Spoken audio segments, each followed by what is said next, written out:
A very warm and healthy good morning to one and all present here, especially respected principal, vice principal, mother, headmistress, teachers, all my dear friends.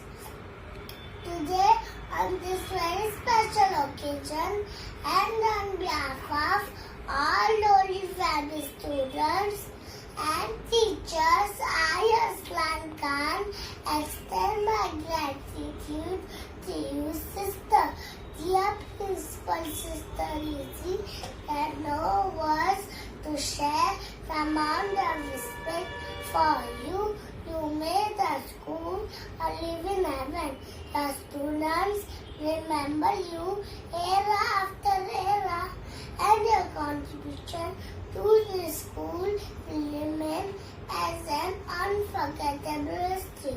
Wishing you lots of happiness from God. Once again, a very happy feast day to you. Thank you.